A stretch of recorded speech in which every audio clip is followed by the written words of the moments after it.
Gracias, muy buenas tardes, bienvenidos a este último evento o esta última actividad más bien de este día, que vamos a cerrar con una mesa magistral de nombre Bioeconomía y Sustentabilidad. En la mesa magistral se encuentra el maestro Jorge Alberto Alvarado Castro, la maestra Marcela Villar Rodríguez, el maestro Carlos Alberto Cerrato Hernández, y como moderador va a estar el licenciado Ricardo Jasso Medrano.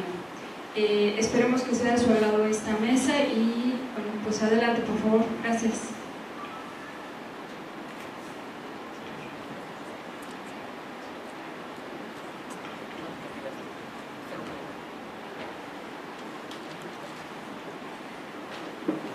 Muy buenas tardes, les agradecemos su asistencia.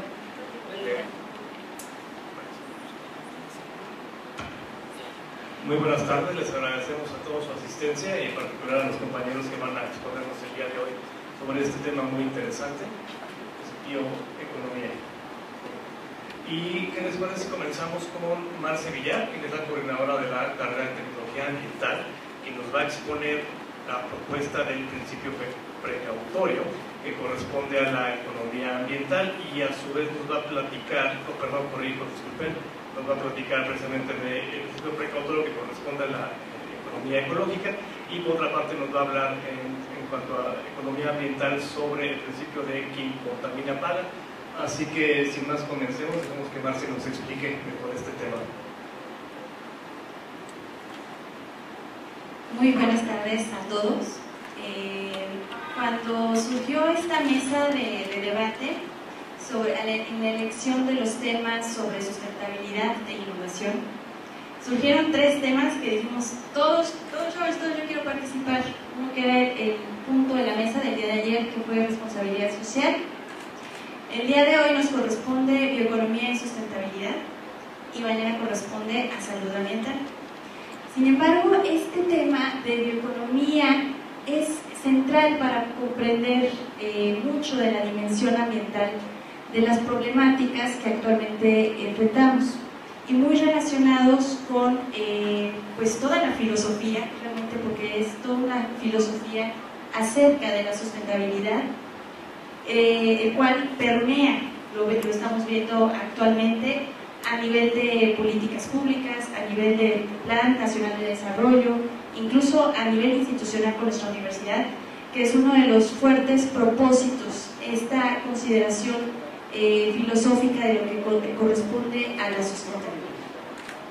Entonces voy a iniciar un poco con las ideas y las nociones que se tiene acerca de los ecosistemas como proveedores inagotables de recursos, que ha sido una idea que permeó fuertemente de 2 siglos atrás, siglo pasado, e incluso la noción sigue fuertemente actualmente en nuestro actuar diario.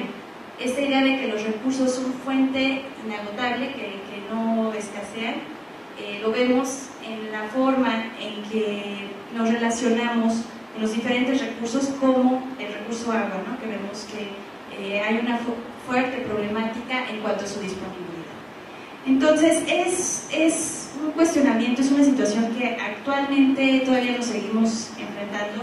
¿Son o no son inagotables, ¿no?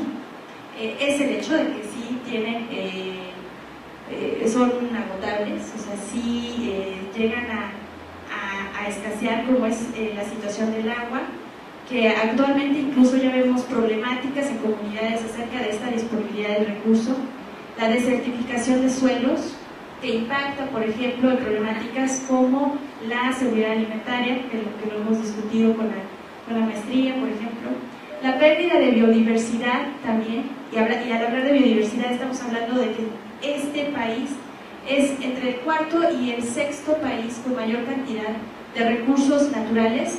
Si hablamos de biodiversidad, si hablamos de diversidad de anfibios y reptiles, estamos hablando del primer, segundo lugar. Varía, se pelea un poco este sitio junto con Indonesia, junto con Brasil, por ejemplo, en cuanto a anfibios y reptiles.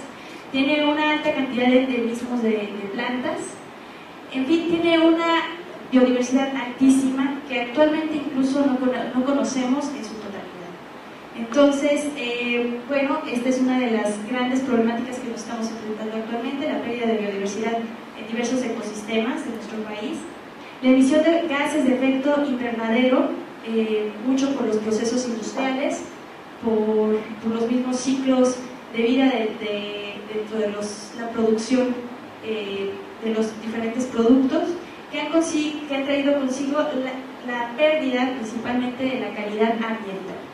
La aceleración de un cambio climático, hablo de una aceleración porque el cambio climático es un proceso natural, pero esta emisión tan fuerte de gases de efecto invernadero, de gases carbónicos, hacen esta aceleración de este cambio climático que ha traído consigo un efecto extremo sobre los fenómenos meteorológicos. Esto no solo nos da cuenta de la situación ambiental, la cual es grave, nos enfrentamos ahorita tan solo a frentes fríos muy extremos, por ejemplo, o situaciones sociales como la migración ante inundaciones, por ejemplo, en algunos sitios, ante las pérdidas totales de poblados a causa de esta situación ambiental. La escasez de alimentos y recursos que sostengan a la población. Estas situaciones un tanto ambientales han sido las que han dado pauta al surgimiento de un nuevo paradigma dentro de la interrelación que existe entre la economía y el ambiente. Y han salido diferentes enfoques, que es lo que les voy a platicar un poquito más adelante, dos de ellos principalmente, lo que es la economía ambiental y la economía ecológica, que han tratado precisamente de dimensionar o interrelacionar estos dos principios que rigen a nuestras poblaciones, ¿no? Ambos, si hablamos de la dimensión ecológica y económica, tienen el mismo sujeto de estudio, que es el oikos, la casa, uno con sus interrelaciones y otro con la administración o sí, con la organización de cómo se van a administrar estos recursos dentro de la casa, ¿no? La economía. Han surgido diferentes teóricos que han hablado al respecto, pero hay uno muy fuerte, que es padre como tal reconocido de lo que es la bioeconomía, que es Nicolás Georgescu-Roegen, y pues es como tal el padre de la bioeconomía. Él es un matemático, los matemáticos siempre andan de todo, matemático, pero que también ha fundamentado desde la física la importancia de priorizar los aspectos ambientales a los aspectos económicos. Nicolás Georgescu-Roegen es un matemático rumano que desde la estadística, la economía y la ecología comienza a explicar cómo la segunda ley de la termodinámica, vamos a recordar un poquito de nuestras clases de física, que habla mucho de la irreversibilidad de los sistemas y que habla también sobre la entropía, es el fundamento principal del por qué principios como el que contamina paga no son del todo ciertos, no nos vayamos con la finta. Y lo podemos ver desde esta segunda ley de la termodinámica, donde podemos ver que todos los sistemas biológicos en el curso de sus procesos tienen procesos totalmente irreversibles. Y eso lo podemos ver tan solo en nosotros. Si vemos, o si alguien sabe la clave para hacer irreversibles estos procesos, que me diga de inmediato, porque ya me salieron unas arruguitas por acá. Entonces, el paso del tiempo sí es totalmente evidente, ¿no? O por ejemplo, si nosotros rompemos una hoja, alguien dígame la fórmula para regresarlo al estado inicial. ¿Será posible regresar una hoja a su estado inicial si lo rompemos? Si lo rompemos, por ejemplo, y lo queremos regresar a esta hoja al mismo estado, implicaría en sí una serie de procesos químicos, físicos, que ya nos están implicando incluso un impacto al ambiente. Si hablamos de la producción de papel, estamos hablando de un proceso altamente contaminante de mantos acuíferos. Entonces ya está ocurriendo una serie de externalidades que en principios como el que contamina paga no se están considerando.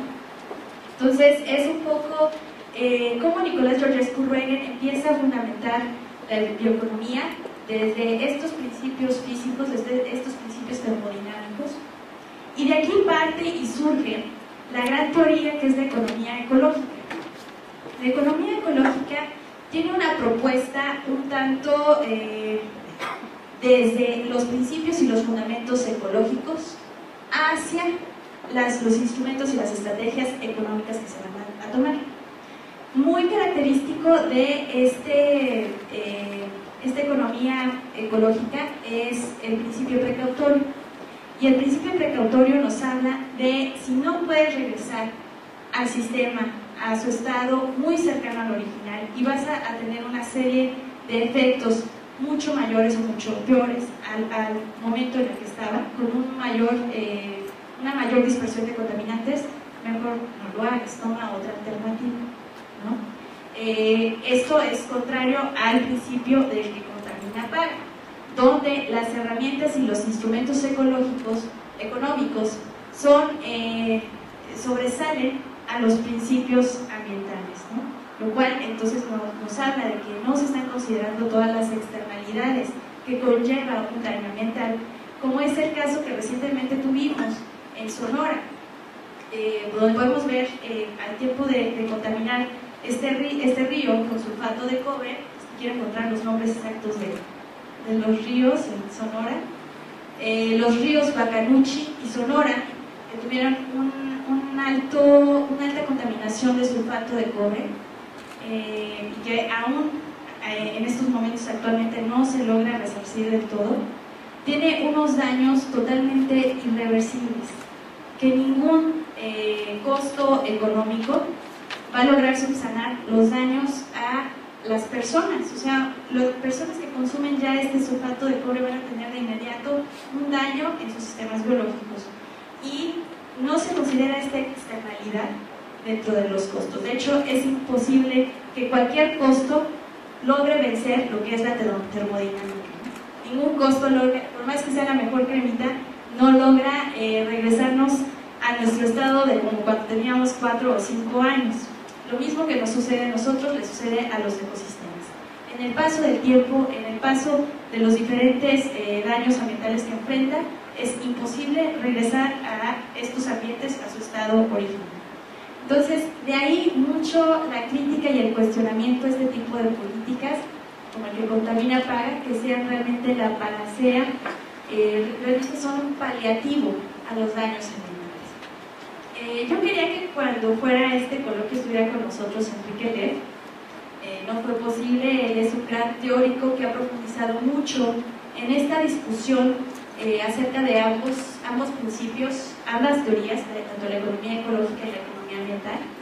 Y si están muy interesados, yo sí les recomiendo que revisen a Enrique Leff Zimmermann con su libro Racionalidad Ambiental, la reapropiación social de la naturaleza, que versa mucho sobre lo que consiste estas dos teorías de la economía, y nos da mucho a reflexionar y a racionalizar lo que implican los daños ambientales. Me pasaría el micrófono a mi compañero, nuestro Contralor Alvarado. Muy buenas tardes. Muy buenas tardes. Mi nombre es Jorge Alberto Alvarado Castro, soy jefe de carrera de biotecnología, y a mí me toca exponer el tema de la bioeconomía, pero con una aproximación científica y tecnológica. Muy bien. El término de bioeconomía surgió a finales del siglo de 1800, en donde los diferentes economistas buscaban integrar las ideas orgánico-naturalistas a sus enfoques económicos y matemáticos y estadísticos, por supuesto.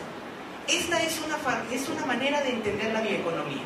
Sin embargo, en el año 2008, la Organización para la Cooperación y el Desarrollo Económico, la OCDE, hizo una nueva definición de la bioeconomía, en la cual estamos buscando integrar distintos sectores que anteriormente no se tocaban o no solían trabajar en conjunto, teniendo como consecuencias problemas que son bastante claros el día de hoy en relación con el financiamiento y el impulso de las investigaciones. Muy bien, voy a abrir mi participación con una pregunta generalizada. ¿Alguno de ustedes ha imaginado cuál es el motivo por el cual los distintos gobiernos del mundo, tanto del primer mundo como del tercer mundo, están recortando los presupuestos para los sectores de investigación? La pregunta es bastante complicada y responde a distintos factores. Sin embargo, algo que es común en todas las situaciones es que la mayoría de los recursos que son destinados a la investigación, el avance o el impacto que tengan no se ve reflejado en los sectores económicos. Pareciera ser que la investigación y la ciencia se encuentran por un lado, mientras que la industria y el desarrollo se encuentran en otro lado. En el contexto de la sociedad del conocimiento, nosotros buscamos interrelacionar sectores que anteriormente no tenían contacto. Así es que la bioeconomía se define como la ciencia de la gestión de la sustentabilidad, pero tomando en cuenta todo el aparato económico que existe a su alrededor. Muy bien. Esto se basa en el principio de la investigación más el desarrollo más la innovación. Vamos a ser concretos. Supongamos que reunimos a 100 investigadores dentro de una sala y comenzamos a preguntarles al azar: ¿tú consideras que tu investigación va a tener un impacto económico o redituable de 1 a 15 años? La respuesta es, en la mayoría de las ocasiones, no. Porque actualmente nos estamos enfocando hacia la investigación básica, que tiene como propósito obtener nuevos conocimientos. Nos hemos alejado o hemos descuidado la investigación aplicada, la cual busca que este conocimiento nuevo sea patentado y con ello pueda ser explotado económicamente hablando. El proceso de investigación más desarrollo más innovación es un ciclo cerrado que busca unir distintos sectores de manera tal que tengamos un trabajo fluido que permita la permanencia de estas relaciones. En pocas palabras, la investigación se define como invertir dinero para obtener conocimiento. El desarrollo se define como la búsqueda de soluciones técnicas a distintas problemáticas sociales, ambientales, etc. Mientras que la innovación busca invertir conocimiento, ese conocimiento que ya generamos, para obtener dinero. De esa manera es un círculo completo en donde se espera que las investigaciones tengan impactos más visibles en los beneficios para la población normal. Muy bien. Bueno, tomando en cuenta este enfoque de investigación más desarrollo, existen otros principios en los que se basa la bioeconomía. ¿Qué está buscando la bioeconomía en una perspectiva de aquí al año 2030? Cosas no muy sencillas, sinceramente. Está buscando cambiar todos los paradigmas de la investigación y el desarrollo que tengamos en distintos países, considerando aquellos países que sean megadiversos, es decir, incluyendo o aprovechando esta megadiversidad que nos comentaba la maestra Marcela Villar, pero dentro del aparato económico. Estamos buscando asegurar la capacidad de regeneración de los distintos ecosistemas. También estamos buscando analizar y fomentar la producción y el consumo local. Pero algo que es bastante interesante es que se están buscando las diferentes rutas para cerrar los ciclos de la materia. Retomando los términos termodinámicos que nos estaba manejando la maestra Marcela, hay que recordar que en la naturaleza no existe la noción de residuo. Absolutamente todos los productos de todas las reacciones de los seres vivos y de los ciclos biogeoquímicos tienen un lugar dentro de otros ciclos. La noción de residuo, de que tengo un proceso, hay algo que me sobra y luego veo qué hago con eso que me sobra, es una situación que es completamente humana. Se están buscando las rutas tecnológicas para poder aprovechar el mayor porcentaje de todos los residuos industriales. ¿Se imaginan lo poderoso que sería el sector productivo si pudiésemos ocupar la biomasa de las aguas negras o los residuos de los alimentos que actualmente se desperdician? Muy bien. Dentro de otros de los puntos que son considerados y que me conciernen dentro de la carrera es el uso responsable de herramientas biotecnológicas. Actualmente existe un debate bastante rico sobre el uso de transgénicos. ¿Son buenos? ¿Son malos? ¿Son venenosos? No, por supuesto que no. Solo son herramientas tecnológicas. Hay que ubicarlas dentro de un contexto específico y ser muy cuidadosos con su manejo. De esta manera sí es posible utilizar alimentos transgénicos en lugares que los necesiten. Pero, ¿por qué necesitamos transgénicos? ¿O por qué los alimentos transgénicos son una alternativa? Pues, ¿ante qué problemas nos estamos enfrentando? Bien lo señalaba la maestra Marcela Villar, que el calentamiento global es un proceso que es natural, que lo hemos acelerado debido al efecto de invernadero. Esta aceleración, si la juntamos con otro factor que se llama crecimiento demográfico, nos pone en un escenario que no es caótico, pero sí es delicado. Dentro de 40 años, en aproximadamente el año 2030 o 2040, la humanidad va a aumentar un 28%. Eso significa que de los 6.300 a 6.500 millones de personas que somos en el planeta, vamos a terminar siendo entre 8.300 y 8.600 millones de personas. Son casi 9 billones. Esta situación, si la conjuntamos con la perspectiva en donde los mares van a cambiar, los climas, los patrones del clima van a cambiar, y si esto cambia, los patrones de producción agroindustrial también se afectan. Estamos hablando de una reacción en cadena y estamos a tiempo de prevenir las consecuencias más graves como sociedad. Voy a pasar el micrófono al maestro Carlos Cerrato y posteriormente seguiremos participando. Muchas gracias, Jorge. Bueno, pues yo soy Carlos Cerrato, coordinador de la carrera de Matemáticas, y bueno, como ya mencionó Max, pues en efecto gusta hacer como la control de todos los días y meternos a muchas cosas, aunque este tema en particular sí es nuevo para mí. Cuando se propuso este tema con coordinadores, pues bueno, me apunté en esta mesa, y entonces bueno, todo esto es nuevo para mí. Sin embargo, pues sí, para mí es muy claro que la importancia de las matemáticas ha sido, es fundamental, siempre establecer puentes entre disciplinas que en principio tuvieron un origen o un inicio independiente, como en este caso pues podría ser una ciencia social, o que siempre se ha visto un punto de vista social como es la economía, y los procesos biológicos que tienen que ver con la ecología, que se consideran más inmersas en el área de ciencias naturales. Entonces este tipo de puentes, que es finalmente regresarle a estas disciplinas ese carácter que es por un lado humano y por otro lado científico, ahí es donde jugaría un papel muy importante para las matemáticas, ¿no? Entonces, las matemáticas, ¿qué es lo que hacen?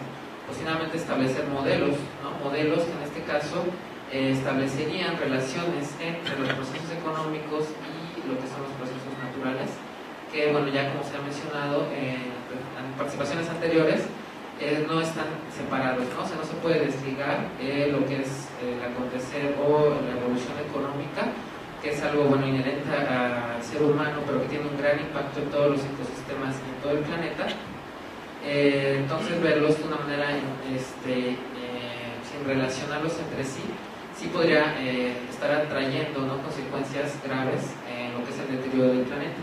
Entonces aquí es donde estos modelos matemáticos permitirían, ¿no?, considero, hacer una concepción o cambiar la concepción de la naturaleza por medio de darle este carácter humano a lo que es las ciencias naturales, los procesos ecológicos y el proceso de la evolución y el comportamiento económico, que también tenemos que hay diferentes, ¿no?, maneras de concebir la economía, y bueno, en algunas son más científicas, y en este sentido es en donde hay que relacionar estas teorías para, por un lado, tener optimización de recursos, o sea, esto que se debe derivar en la eficiencia, ¿no?, en la eficiencia de todos los recursos que tenemos a nuestra disposición, de todos los procesos, para limitar en lo posible lo que es el impacto y el deterioro del medio ambiente, y esto bueno, nos conlleva a lo que es la sustentabilidad.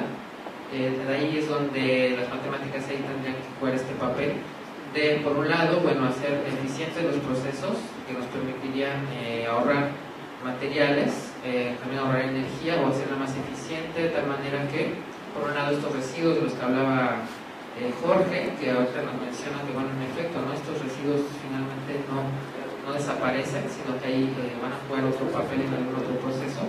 Bueno, ¿cómo podemos controlar o de qué manera podemos hacer que el impacto no sea muy perjudicial para el medio ambiente. También obviamente las matemáticas aquí lo que permitirían es hacer mediciones, ¿no? O sea, medir, esa es una de las características, una de las grandes ramas matemáticas, todo lo que tiene que ver con medir. Entonces, ¿qué vamos a medir? Bueno, pues obviamente la contaminación es algo que se debe medir, pero desde un punto de vista no nada más, digamos, en cuanto a contar ciertos niveles de partículas, sino realmente medir el impacto y hacer proyecciones, ¿no? O sea, el impacto que está teniendo un proceso de contaminación. Esto también lo permite las matemáticas, no limitarnos a el aquí y ahora, sino incluso a través de toda la información, ¿no?, que se va recolectando y a través de la historia, poder hacer proyecciones a futuro, pero de una manera realmente con niveles de error pequeños que nos permitirían incluso estar hablando de tomar decisiones aquí, ahora, sabiendo, ¿no?, que es todas las repercusiones que podrían llegar a tener en algún momento las decisiones que estamos tomando ahorita, ¿no? Entonces, bueno, finalmente, ¿qué es lo que harían aquí las matemáticas? O donde yo, de acuerdo a lo que logré averiguar sobre esto que es la bioeconomía, pude detectar, bueno, finalmente lo que haríamos sería encontrar, primero tomar toda la información que se tiene de todos estos estudios que ya se han tenido, para hacer este análisis, un análisis que permite establecer lo que van a ser las variables de impacto ambiental en todos estos procesos y los parámetros que nos van a permitir medir de qué manera estamos, por un lado, obteniendo los beneficios que requerimos de los recursos naturales y por otro, pues también el impacto que está teniendo, ¿no?, en forma de contaminación o deterioro del ambiente. A partir de ahí, bueno, pueden establecerse modelos. Estos modelos describirían lo más fielmente posible esta interacción, ¿no?, entre lo que es el quehacer humano que está regido por la economía con el medio ambiente y los recursos naturales. A partir de ahí, y bueno, después de hacer este proceso donde teóricamente se debe validar estos modelos, o sea, es decir, aquí las matemáticas aportarían este rigor donde nos permitirían estar seguros de que lo que estamos haciendo está efectivamente sustentado, para pasar por un lado a la aplicación, ¿no?, donde ya a partir de la ingeniería, a partir del desarrollo tecnológico y de los distintos sectores que aprovechan los recursos naturales, se puede establecer la aplicación de estos modelos. Y por otro lado también, pues, el estudio, ¿no? O sea, el estudio a partir de este modelo de lo que es el comportamiento de los recursos naturales a partir del impacto de la economía, y a partir de ahí potenciar, ¿no? Potenciar todo lo que son las estrategias o las tecnologías sustentables en detrimento de aquellas tecnologías que se puede considerar que en el largo del tiempo pueden llegar a ser perjudiciales, ¿no? Y que si bien en este momento nos permitirían, digamos, obtener mayores beneficios de una manera a lo mejor más económica en cuanto a cuestiones económicas o más rápido, sí considerar que en el futuro, bueno, esto va a tener una repercusión y que puede ser contraproducente. Y lo que ahorita nos parece una tecnología que nos está trayendo progreso, con el tiempo nos podemos dar cuenta que realmente lo que está haciendo es empobrecernos, porque perder los recursos naturales también es empobrecerse, y en ese sentido es también la parte que tienen que considerar quienes toman las decisiones, ¿no?, de qué políticas, qué tecnología es la que se permite usar, porque en este caso, bueno, también ahí estamos hablando de ética, ¿no?, de la ética que debe considerarse al establecer estos modelos, advirtiendo que por un lado, bueno, una variable tiene que ser la parte económica, la parte de que nuestras políticas sean viables, pero también que sean sustentables y que sobre todo no impacten ni en lo humano ni en lo natural a todo lo que son las comunidades y los ecosistemas. Entonces, bueno, en este sentido es lo que yo considero que las matemáticas pueden intervenir en este proceso de la bioeconomía. Bueno, ahí sí entiendo el proceso, la verdad sí fue poco el tiempo que tuve para empaparme un poquito, pero bueno, yo considero que ahí están metidas las matemáticas en esto, ¿no? Ya, bueno, más se mencionó algunos matemáticos que ya han estado involucrados, entonces sí, en efecto, yo ahí es donde veo esta esta intervención que podemos tener. Me parece también muy interesante que los estudiantes de la carrera puedan voltear hacia esta rama, que por ejemplo aquí hay algunos estudiantes que pueden estar ya pensando en qué proyectos pueden desarrollar para titularse. Pues yo creo que es un campo bastante prometedor, ¿no? Este tipo de disciplinas que ahora pues son realmente viendo esta multidisciplinariedad, ¿no? Que finalmente es lo que estamos buscando también, que los matemáticos, bueno, además de teorizar y además de hacer investigación matemática, pues también tengan esta injerencia en otras ramas de la ciencia,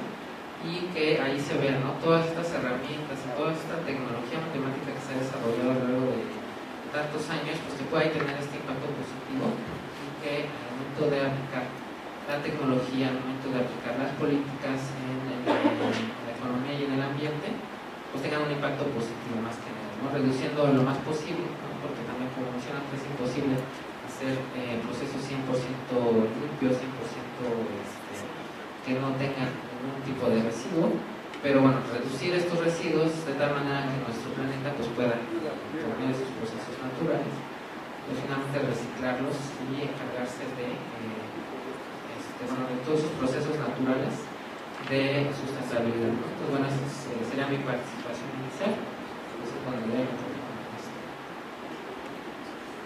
Agradecemos esta primera intervención que tuvieron cada uno de ustedes, y yo solo, si me permiten, me quedé con una pequeña pregunta que creo que pudiera servir para que convertieran un poquito más a fondo de cada una de estas posturas. Maestro Jorge, hace un ratito me había mencionado precisamente el término framing, y me comentaba usted precisamente de uno, lo tengo muy presente porque los compañeros Marce y el maestro Marce y el maestro Carlos hablaban también del sistema neoliberal como el que está rigiendo de alguna manera todos los procesos, ¿no? Entonces me preguntaba yo, maestro, si nos pudiera comentar a grandes rasgos esto que mencionaba sobre el framing y lo de las causas de los problemas, y que se busca más que una solución, una alternativa que sea redituable, más no se logra realmente erradicar el inconveniente. Si me pudiera compartir esa información, porque creo que esto de los framing se relaciona mucho con lo que mencionaba nuestro Carlos respecto a ética, y también me resonó a su vez con lo que hablaba la maestra Marce respecto al principio precautorio. Así que si nos pudiera ilustrar, maestro, por favor. Muchas gracias. Sí, con todo gusto les comento acerca del proceso del framing. Hace un momento les hablé sobre la I+D+I, investigación más desarrollo más innovación. Muchos de los elementos dentro de este proceso son elementos que son tomados de la teoría económica. Tenemos análisis de mercado, estudio de mercado, posibilidad de crecimiento, etc. Esto que nos expresa que la perspectiva de investigación más desarrollo más innovación está insertada dentro de una perspectiva neoliberal que coloca encima de otras prioridades el aspecto económico, puesto que sin este aspecto económico se considera que ya no va a tener continuidad. En el proceso en el cual vamos viendo qué problemas tenemos, qué alternativas podemos ofrecer o desarrollar, y si estas alternativas van a ser redituables económicamente hablando, hay una parte muy interesante que se le conoce como framing. El framing es el enmarcamiento de estas posibilidades dentro del marco de lo real. ¿Cuáles de estos problemas que son reales puedo atender? ¿Y a cuántos de ellos puedo ofrecerles una solución tecnológica? El detalle es que este proceso no considera en ningún momento combatir las causas concretas de dicho problema. Es decir, aparece como un paliativo que ofrece alternativas económicamente redituables, y eso pudiese llevar a problemas en el futuro en la concepción de que podemos contaminar. De todas formas, el día de mañana va a haber alguna tecnología que nos va a permitir solucionar o subsanar el problema. Justamente el punto de la termodinámica y de la entropía indica que no existen actividades que tengan cero impacto. Todo lo que hacemos tiene alguna consecuencia. Entonces, vamos administrando estas consecuencias para que el día de mañana ya no, estos problemas no ofrezcan un mercado que pueda explotarse. Más bien el escenario es que poco a poco vayamos impulsando una industria que esté enfocada en el bienestar y en el desarrollo de la población, tomando en cuenta todas las dimensiones del desarrollo sustentable. Voy a pasar el micrófono a la maestra Marcela para ver si podemos ahondar un poco al respecto de qué necesita una sociedad para gestionar políticas que consideren el desarrollo sustentable de una manera exitosa. Muchas gracias. Igualmente, por ejemplo, desde la parte tecnológica, fue incluso un comentario durante las mesas de tecnología ambiental, el seguir considerando la transferencia tecnológica, ¿no? Estamos adoptando muchas tecnologías que buscan dar solución a problemáticas globales, sin embargo, no son reales, están teniendo un mayor efecto, una mayor contaminación al medio, por ejemplo, no están respondiendo a las necesidades locales que tienen las diversas problemáticas. Entonces, dentro de los lineamientos, dentro de las líneas de acción, en el caso de las tecnologías, si hablamos de las tecnologías ambientales, pues ciertamente es la búsqueda, la innovación dentro de estas tecnologías que nos permitan dar solución a estas problemáticas globales de manera local, muy pensado de forma local, pensando quizá en, por ejemplo, lo que es la agricultura sustentable, o todo ya bajo el principio de la sustentabilidad como tal, ¿no? Adoptándolo. Entonces, por ejemplo, desde la parte tecnológica, uno de los puntos, uno de los lineamientos es sí repensar un poco la transferencia tecnológica y pensarlo desde la innovación y pensarlo desde la solución a problemáticas locales.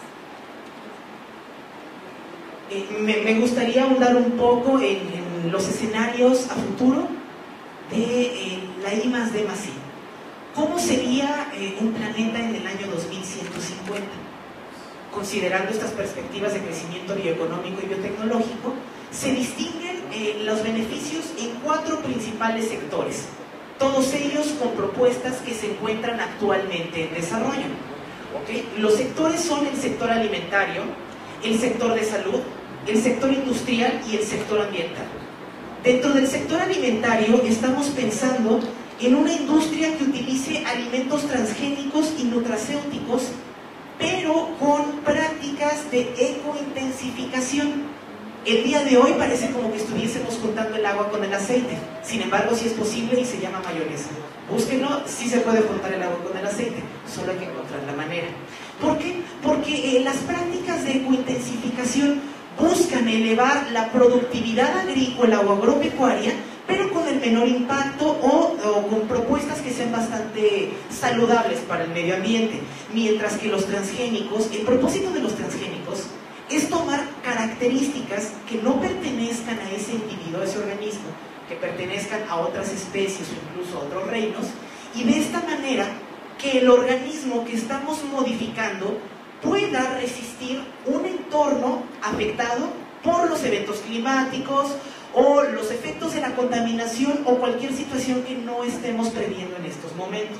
Muy bien. El segundo sector que se vería beneficiado por el impulso de la I+D+I sería el sector de la salud, la farmacogenética, que busca, justamente ahí volvemos a integrar dos cosas, la ingeniería genética y la salud pública en un solo enfoque tecnológico, buscando encontrar soluciones como enfermedades que en este momento no se pueden curar y, lo que es más importante, bajar los costos de los instrumentos de medición y de diagnóstico para las distintas enfermedades. Actualmente nos hemos dado cuenta en países como África o como Asia que los recursos para poder ayudar a la población para que no tenga determinado mal. Voy a poner un ejemplo, el mal de las Chagas. El mal de las Chagas es un problema común de los países tropicales en Asia. Se da porque la gente no tiene las condiciones de higiene y pues bueno, es una situación bastante delicada. Si fuésemos capaces de generar laboratorios móviles con instrumentos que sean muy sencillos de fabricar y que sean fácilmente accesibles, los gobiernos de esos países podrían tener otros resultados que sus estadísticas al momento de evaluar sus políticas de salud. Muy bien. Al mismo tiempo aparece la biomedicina dentro del sector de la salud. La biomedicina está enfocada más en la fisiología humana. Estamos hablando de impresiones de tejidos, estamos hablando de partes biónicas, estamos hablando de, bueno, una serie de recursos que en este momento parecen sacados de una revista de ciencia ficción, pero que actualmente se están desarrollando. Hay que gestionar las rutas necesarias para que esto beneficie realmente a la población. El siguiente sector del que vamos a hablar es el sector industrial, haciendo hincapié en la parte de la energía. Hace un rato les ponía el ejemplo en donde existen protocolos en donde podemos aprovechar toda la biomasa de las aguas negras para poder generar electricidad, energía eléctrica. Muy bien, esta idea de eficientar las fuentes de energía está muy relacionado con los biocombustibles. Actualmente es un debate muy fuerte, hay países que ya están vendiendo biocombustibles, pero el sector está muy pequeño en este momento, la población no tiene conocimiento de estas nuevas ventajas y oportunidades, y entonces representa una oportunidad que debemos de gestionar adecuadamente. Además de las alternativas de energía eficiente y renovable, aparece la dimensión ambiental de todo esto. Sabemos que las actividades industriales han tenido un impacto negativo en el medio. Sabemos que las nuevas actividades industriales habrán de tener también sus debidos impactos. Dentro de todo este esquema aparece la bioremediación como la parte de la biotecnología que se ocupa de solucionar tecnológicamente estos impactos negativos. Al mismo tiempo estamos hablando de recuperación del hábitat. Es posible con tecnología, no sé si ustedes saben, que debido a las corrientes marinas, en una dimensión de aproximadamente 47 kilómetros cuadrados en el Océano Pacífico, existe una isla flotante de basura. Toda la basura que se tira en toda la costa de Latinoamérica y en Estados Unidos, y toda la basura que se tira en Asia, se va a viajar por los mares y termina en un remolino que está más o menos a la altura de Panamá. Esta situación es tapada por los medios y desafortunadamente es desconocido para la mayor parte de la población. Esta isla de basura está afectando las migraciones y las poblaciones de organismos que viven en esta zona. Cuando vemos en internet las imágenes de las focas que crecieron con un alambre de púas enredado en el cuello, o las tortugas que murieron por haber comido bolsas de plástico, por haberlas confundido con medusas porque son su alimento natural, suceden gracias a esto. Esta situación es bastante innovadora porque nos permite capitalizar el daño ecológico que le hemos hecho al planeta, pero hay que hacerlo de una manera responsable, porque si no, como les comentaba hace un rato, esto puede malinterpretarse y puede surgir una serie de empresas que se dediquen a reparar los daños sin importar que se ataque la causa que los está generando. Voy a pasar el micrófono a mi compañero Carlos Serrano. Gracias, Jorge. Pues aquí respecto a este punto que mencionaste de las estadísticas, también ahí, bueno, me surge también esta inquietud, porque en efecto, pues ahí es algo bien sabido, ¿sí?, que pues obviamente las estadísticas están sujetas a una interpretación, y que ahí, bueno, son también,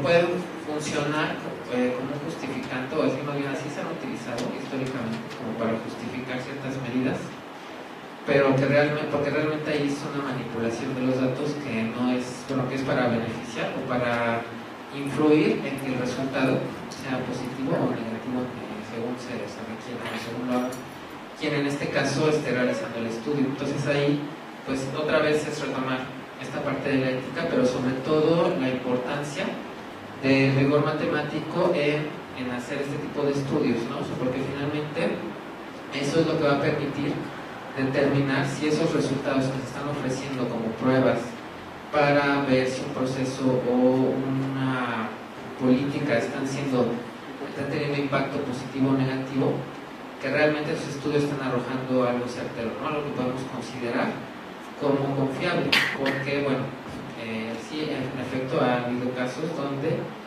las estadísticas pues pueden resultar una herramienta para tapar ciertos, manipulando ciertas variables, omitiendo ciertos datos o haciendo una interpretación pues tendenciosa, pueden llegar a arrojar datos que no están realmente siendo congruentes con la realidad. Entonces ahí sí creo que también podemos jugar o tener esa injerencia en revisar estos procesos, revisar estas estadísticas y estos estudios que se han utilizado para justificar ciertas medidas y políticas ambientales y determinar si están bien realizados, si realmente están sujetos a lo que es el rigor no estadístico, y de tal manera pues poder determinar si están siendo sus resultados confiables o no. Y por otro lado, pues también un poquito de lo que mencionaban de estos procesos naturales, creo que también en el proceso evolutivo del planeta, pues las diferentes especies y los ecosistemas pues han encontrado históricamente la manera de que pues, los diferentes procesos que conviven en una región, pues bueno, convivan y se vayan complementando. Pues también el estudio de estos procesos naturales por medio de los modelos matemáticos podría permitirnos digamos, replicar estos procesos que no son ocurrencias de la naturaleza, sino son producto de pues millones de años, ¿no? de evolución o de transformación de nuestro planeta, que ya, o sea, son millones de años de ensayo y error, que ahí está la información, ¿no? Esta información nada más hay que saber cómo extraerla, y cómo la vamos a extraer, pues también por medio de estos modelos, ¿no? Entonces ahí yo creo que también puede ser una parte importante de lo que es este proceso de la bioeconomía, ver, ¿no?, estos comportamientos, cómo han funcionado, cómo han empezado a coexistir entre ellos, aprender de esa información y ver cuál de esa información también nos puede servir para nosotros mismos aplicar esos modelos, bueno, con esta propiedad de poder ajustarlos ya a nuestra realidad, ¿no?, a lo que es el entorno actual. Si me permitieran, ¿tienen preguntas? En este caso vamos a comenzar con las preguntas. ¿Están de acuerdo? Para que no se les haga tarde a ustedes ni a los asistentes. Jorgito y el maestro Sergio. ¿Se escucha? Sí.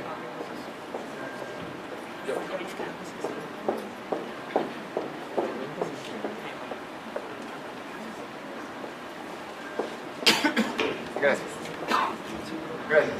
Bueno, es para la maestra Marcela.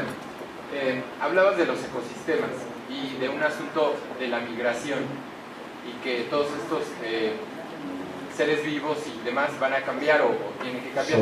¿Cuál sería como el futuro? ¿Cuál es el futuro inmediato? Porque no hablamos a los ciento y tantos, porque nosotros no estaremos. ¿Cuál es el futuro que ves? Si este asunto de la bioeconomía parece que no es muy conciliable. O sea, el que los seres vivos estén en armonía y la economía funcione, no es muy conciliable. ¿Cuál sería como tu visión de futuro inmediato de este ecosistema?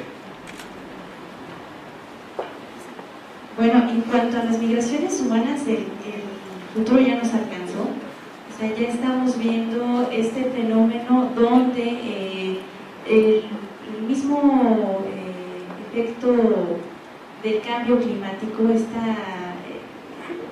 estos climas extremos, estos sistemas meteorológicos tan extremos, ya han producido estas migraciones humanas. Ciertamente yo no veo aún que se estén adoptando las políticas adecuadas. Hoy se pavonea con bombo y platillo que el que contamina paga, que ahorita ya es parte de una legislación, es la solución o la panacea a la situación ambiental.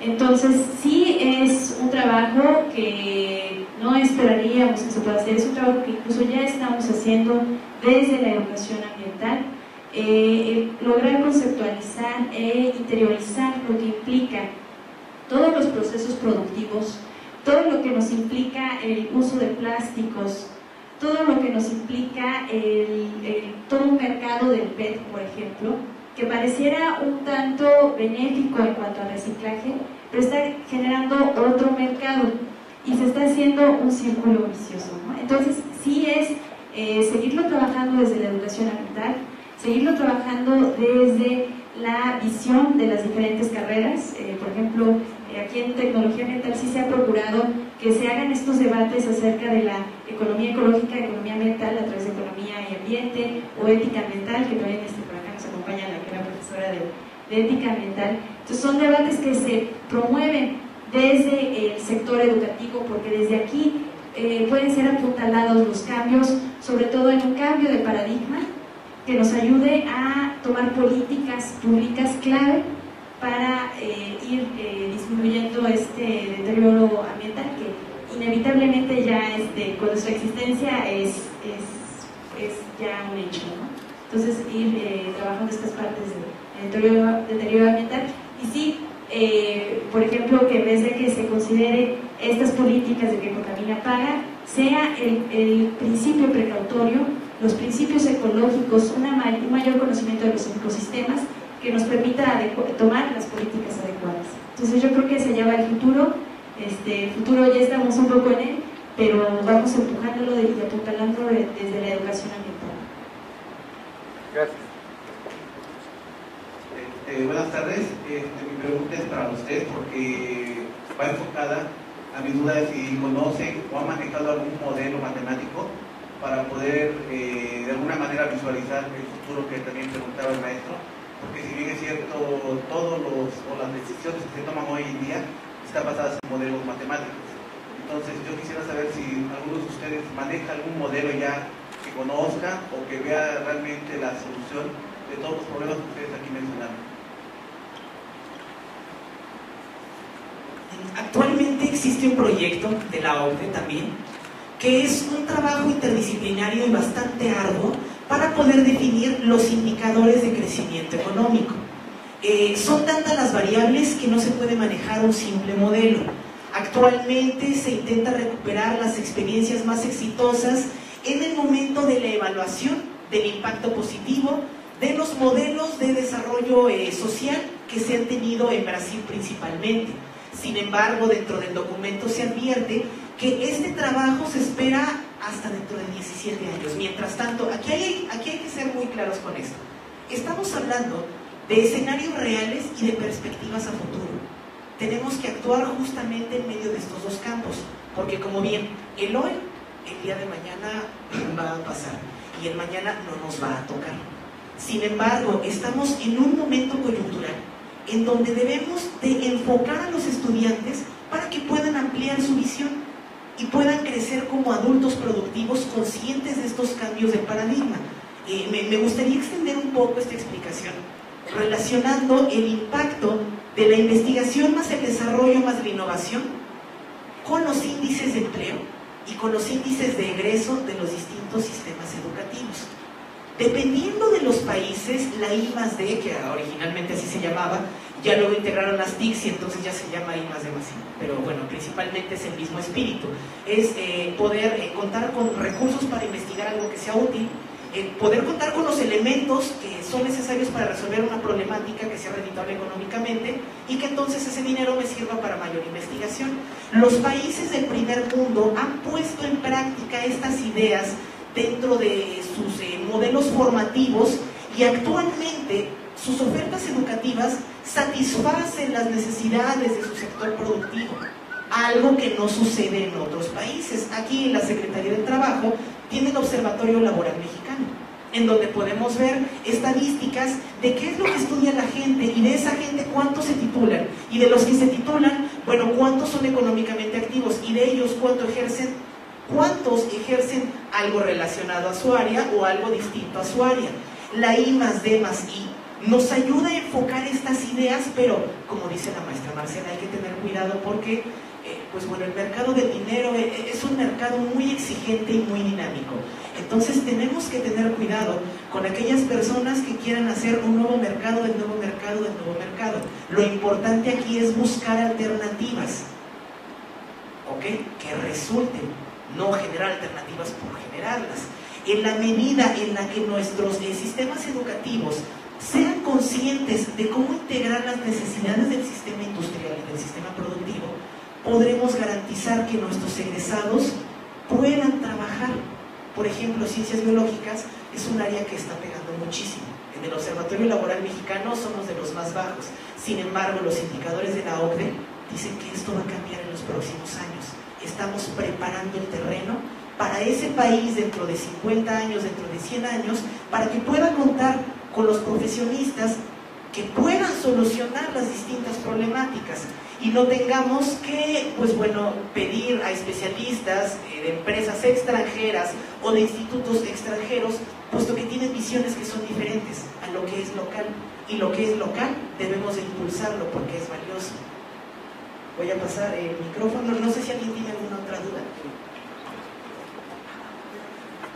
Bueno, igualmente en los modelos matemáticos tenemos desde los modelos malthusianos que nos ayudan a conocer y proyectar un poco en tanto el crecimiento poblacional y la disponibilidad de los recursos, y que ellos este tipo de modelos han permeado en el entendimiento dentro de la ecología de los crecimientos poblacionales y su impacto. Entonces este es un tipo, por ejemplo clásico dentro de los modelos en la parte ecológica. Existen otro tipo de modelos multivariados, por ejemplo, en el entendimiento del cambio climático, pero de mayor accesibilidad y mucho más simplificados están los modelos y los indicadores hacia la sustentabilidad.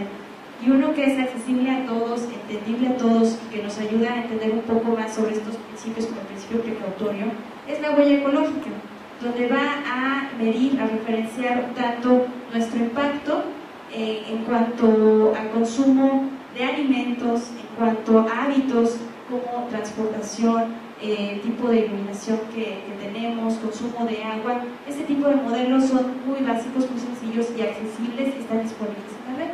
Entonces, pues sugeriría entrar y buscar huella ecológica para que veamos el impacto que nosotros generamos a nuestro ecosistema.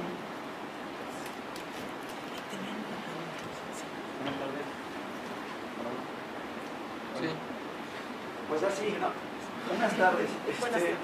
Básicamente a mí me llama mucho la atención la situación del contexto, la economía, los retos, la innovación y todo esto que manejaban ustedes en relación a los retos que tenemos como institución, cómo los alumnos se están enfrentando a esta problemática mundial, ni siquiera es local, y cómo de alguna manera se va a relacionar lo económico, porque bueno, pues sabemos que si las energías renovables, sustentables, nuevas, innovadoras o demás, en muchos países, o en el contexto incluso que tenemos en México, no se han impulsado porque obedecen las situaciones económicas, principalmente.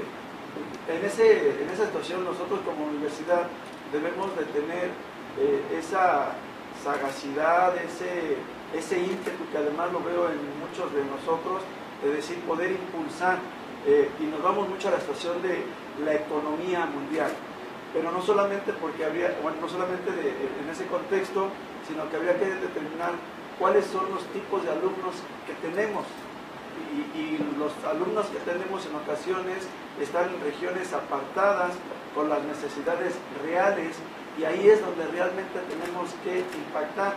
En algún análisis revisábamos que la investigación, el presupuesto para la investigación en los países, porque finalmente obedece a contextos internacionales, lo mencionabas, la OCDE de uno de ellos, principalmente en lo educativo, pero en la investigación se ha reducido el presupuesto, y esto obedece a algo: las problemáticas sociales que estamos viviendo, no solamente en México, en América Latina y en muchas partes del mundo, pues obedece a los modelos económicos que se están planteando en el mundo, y va relacionado a lo mío es mío, y es el neoliberalismo básicamente. ¿Cómo podríamos combatir ese contexto nacional, ese contexto internacional, para que los alumnos puedan realmente innovar, puedan realmente transformar? Al mediodía escuchaba yo un nuevo descubrimiento en relación a igual ustedes lo saben, no recuerdo bien los términos, pero es cómo generar una pila sustentable, ecológica, que su residuo sea agua y que además sea duradera por mucho tiempo. Eso resuelve la situación de los combustibles, pero mientras haya combustibles, digo, no después se hicieron los grandes conflictos en Medio Oriente y los conflictos que estamos presentando en México. Yo creo que también van con la visión de los energéticos, de las reformas estructurales, y muchas cosas más que valdría la pena analizar. La pregunta en concreto es, ¿cómo le haríamos como institución para que los alumnos puedan innovar y puedan enfrentar este tipo de retos contextuales?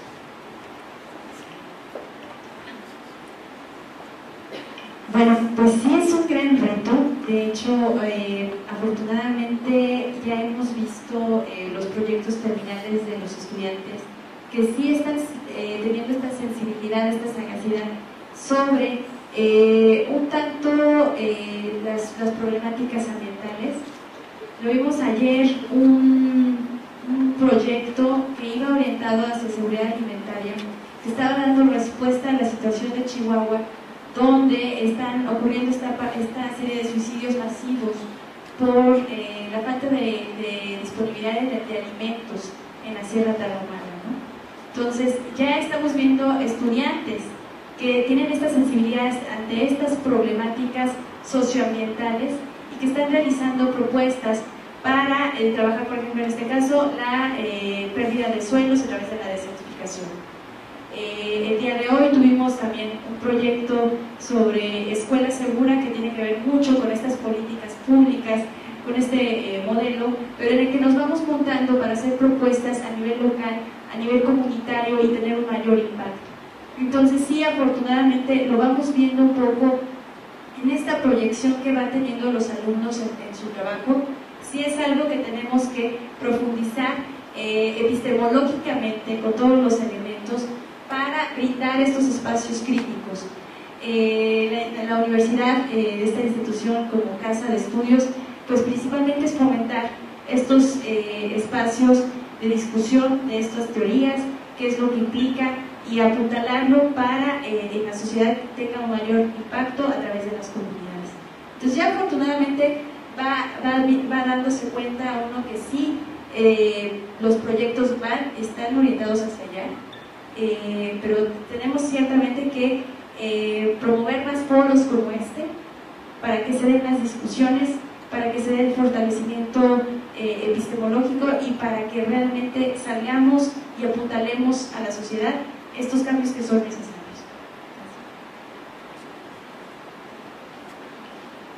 Sí, y al respecto también, o sea, esa es la importancia de no simplemente utilizar modelos que ya se han desarrollado en otros países, otras regiones, con una mayor, digamos, donde se le da mayor apoyo a todo este tipo de investigaciones, porque finalmente son modelos que, bueno, son muy buenos, pero que finalmente sería muy benéfico que tuviéramos aquí modelos adaptados o justamente diseñados para la realidad nacional de nuestras diferentes regiones, ¿no? Y que ni siquiera ver como modelos a nivel nacional como tal, sino que pudieran ser modelos que obedecieran a las diferentes características que hay a lo largo de todo el país y que nuestros estudiantes pues las conocen porque están en todos los rincones del país, tenemos estudiantes, entonces es importante que ese conocimiento se pueda traducir en modelos que permitan tomar decisiones realistas y que realmente beneficien o que terminen impactando en las sociedades de las distintas comunidades del país.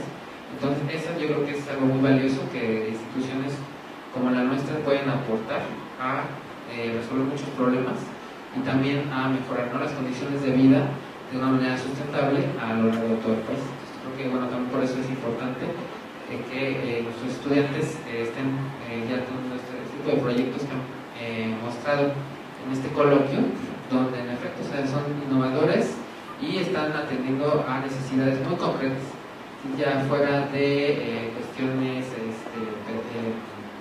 demagógicas o cuestiones que son ajenas a realmente la realidad que estamos viviendo aquí en el país.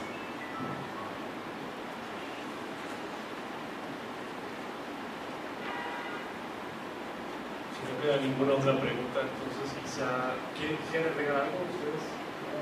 Yo me quedé con una pequeña duda y no sé si me acompañan. Hablaba Marce precisamente al inicio sobre el Plan Nacional de Desarrollo y de las políticas públicas y cómo pues todos estos asuntos de la bioeconomía pueden tener un impacto en este sector.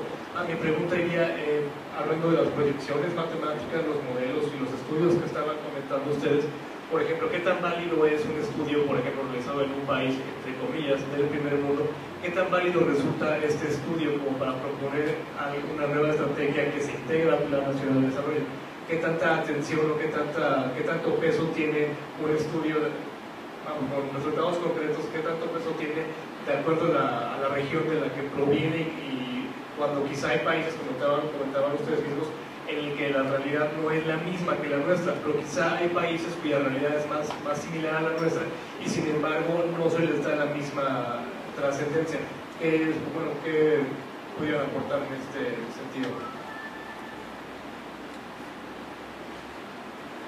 Bueno, principalmente que es importante seguir innovando. Realmente al hacer esta transferencia de conocimiento de los países del primer mundo a nuestros países, por ejemplo, miembros de la OCDE, pero que sí enfrentan una serie de problemáticas, pues vemos aspectos como la transferencia tecnológica, ¿no? Que sí es muy cuestionable. Entonces, sí es importante que fortalezcamos desde el sector educativo la innovación. Hay aciertos dentro de nuestros proyectos a nivel nacional, como tener una línea de trabajo sobre la sustentabilidad. Entonces sí es un aspecto que tenemos que fortalecer, no tanto la transferencia de conocimientos de países con mayor presupuesto para la investigación, porque es eso principalmente, más bien es nosotros inventar, incentivar también la investigación a nuestras problemáticas muy locales, muy característicos de nosotros.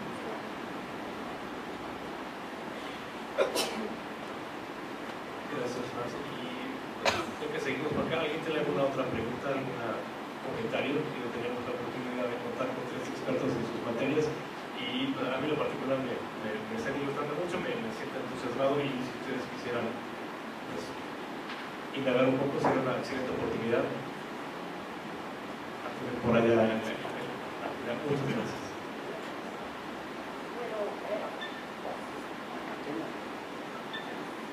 ¿Escuchar? Porque tengo la voz muy bajita de voz. Es que hay que ponerla así, no así, ahí no me escucha. No, pero pegado. Perdón.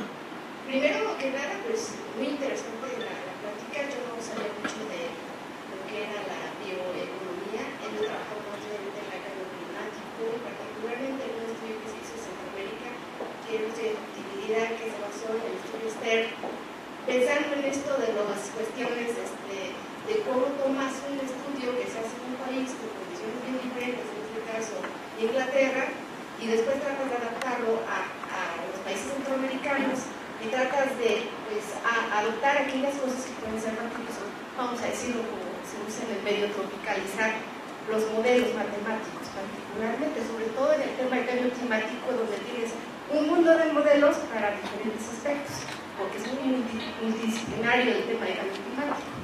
En este sentido, yo no sé ustedes en el tema de bioeconomía, cómo se han vinculado, por ejemplo, el tema del estudio Stern en el caso de bioeconomía, y cómo permearía, por ejemplo, en el caso de la comunidad universitaria, el que lo supieran, el que tuvieran este contexto también los alumnos, porque creo que eso es importante, ¿no? Es un poquito de información como más global.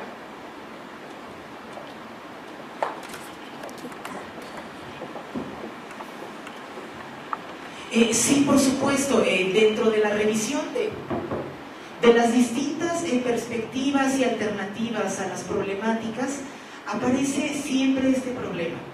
¿Cómo poder acercar a los estudiantes a fuentes sumamente actualizadas y pertinentes dependiendo de cada una de las disciplinas? Sí, podemos responder esta pregunta desde esta posición. No lo hemos considerado.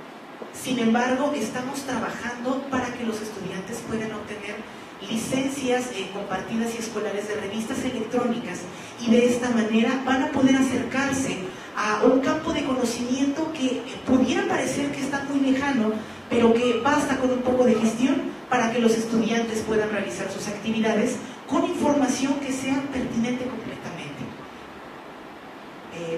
No sé si podemos... Bueno. Sí, somos una universidad que acaba de ser creada los retos que se nos marcan por el carácter social, por las características de nuestra población y por el alcance que esperamos tener, hace necesario que nos acerquemos mayores recursos para que podamos ofrecer estrategias mejor cimentadas y de esta manera podamos garantizar el éxito de la formación de los estudiantes. Bueno, y retomando esto, ahorita también tuve oportunidad de revisar rápidamente un poquito sobre el estudio STEM, sigue sobre la misma lógica de la economía ambiental, seguimos bajo el mismo principio, habla de una inversión de Producto Interno Bruto para mitigar los efectos, un porcentaje del Producto Interno Bruto fijo para mitigar los efectos del cambio climático, pero eso es seguir actuando bajo la misma lógica de la economía ambiental. Entonces realmente estamos hablando nuevamente de un paliativo, de un tipo de estudio que realmente no da solución total realmente a pues todo el efecto que tiene consigo, el efecto social sobre el cambio climático.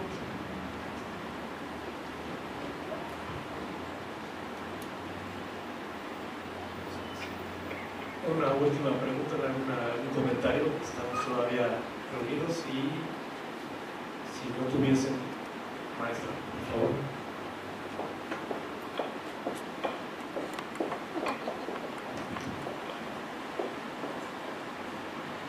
Buenas tardes. Yo quisiera que nos platicaran un poquito de cuáles son las grandes aportaciones y grandes diferencias que se están tomando en este momento aquí en UNAM para estas carreras que se están manejando con esta innovación, con estos puntos de vista futuro, con realmente hacer cambios. En ese punto quisiera que conversaran un poco cuáles son las diferencias que se tienen a otras instituciones que podrían estar trabajando. Gracias. Bueno, pues al respecto, algo muy importante es justamente lo que se está viendo en este coloquio, donde son proyectos ya aterrizados en problemáticas reales y de muy diversa índole y además en distintas regiones. Eso es algo muy valioso porque lejos de utilizar datos simulados o cuestiones abstractas que no tienen que ver realmente con resolver un problema real, en este momento se está considerando, o sea, el modelo que estamos siguiendo conlleva, ¿no?, que el estudiante, toda esa formación que está obteniendo se pueda ver traducida en la solución de un problema, ¿no? Entonces, a lo largo de la carrera se van trabajando con problemas que son propias de cada área, ¿no?, de cada carrera, pero eso va llevando una formación donde el estudiante poco a poco va viendo cómo ir planteando sus propios problemas, ¿no? O sea, que finalmente el estudiante pueda llegar a problematizar, que significa que no se le dé el problema, ¿no? Ya que, es decir, que no alguien tenga que venir y decirle, mira, este es el problema que queremos que resuelvas, sino que el mismo estudiante tenga esa habilidad de encontrar el problema, ¿no? Incluso donde le pueden decir, no, aquí no hay ningún problema, que él pueda decir, no, sí lo hay, porque, y bueno, aquí se está haciendo esto, hice este estudio, o aquí estoy detectando, ¿no?, esta cuestión que no corresponde, o determinada variable, aquí está indicando un problema. Entonces, eso es el primer paso. Y por supuesto, a partir de ahí, generar una propuesta, un proyecto, ¿no?, que aquí desde los dos niveles, o sea, a nivel técnico superior universitario, pueda hacer un análisis bastante confiable de lo que es un problema, de lo que está situando una problemática, y por supuesto los estudiantes que están ya por de las licenciaturas e ingenierías, ellos ya están en este momento planteando soluciones basadas en estudios muy serios y muy además revisados, ¿no?, por expertos en las áreas tanto internos de la universidad como externos, donde ellos están realizando sus proyectos, que también, o sea, es gente que trabaja en eso, gente que está involucrada en esos problemas, o sea, que no les son ajenos, que realmente están involucradas en la industria o en el ambiente donde están generando estos problemas. Entonces, creo que en ese sentido los estudiantes realmente están obteniendo, o ya desde el momento en que se titulan, ya pueden decir que ellos ya resolvieron, pero ya están trabajando, o sea, digamos, en su profesión, ya están ejerciendo su profesión, y eso es algo muy importante. Entonces, creo que es algo muy valioso. Por supuesto, aquí también otra de nuestras características, bueno, es esta parte de que al estar en línea y tener una cobertura nacional, pues permite que ellos resuelvan problemas de sus regiones, que no tuvieron que desplazarse a estudiar y que por lo tanto esos proyectos los pueden realizar en sus comunidades, en sus localidades, y por lo tanto pues realmente están muy empapados del tema, lo conocen muy bien, y ahí es donde ellos están contribuyendo a el desarrollo de sus propias comunidades.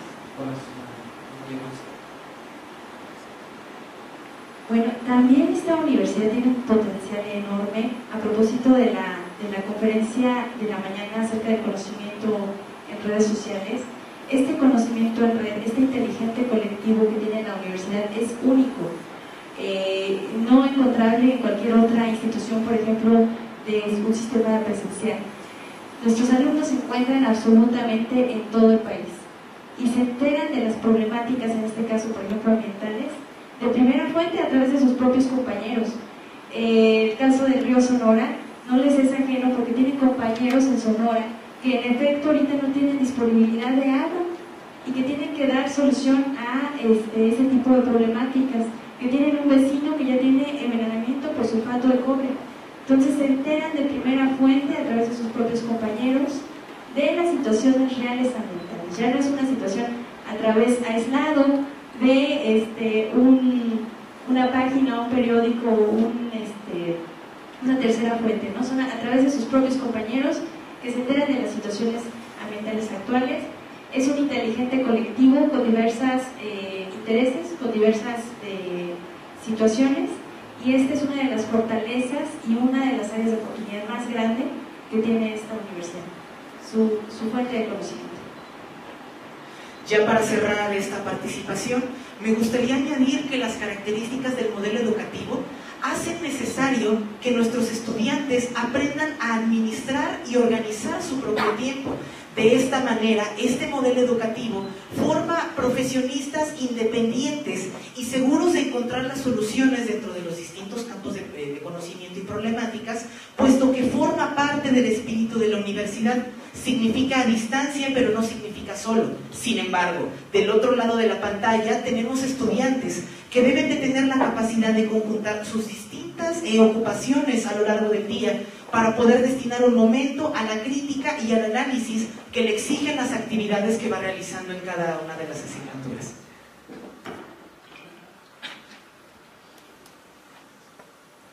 Pues creo que ha sido bastante enriquecedora esta charla que tuvimos con ustedes, pero me temo que por cuestiones de tiempo deberíamos quizá darla por terminada. Agradecemos muchísimo que hayan asistido, que hayan permanecido y que hayan tenido la gentileza de dirigirse a estos compañeros, porque finalmente el conocimiento que ellos tienen a veces es mucho más muchísimo más fino cuando les hacemos preguntas que se nos van ocurriendo conforme escuchamos lo que ellos plantean. Es así que les agradecemos de nuevo que hayan venido y los invitamos el día de mañana a seguir asistiendo a las numerosas ponencias que habrá durante el día, y pues que tengan un bonito regreso a casa. Muchas gracias a todos.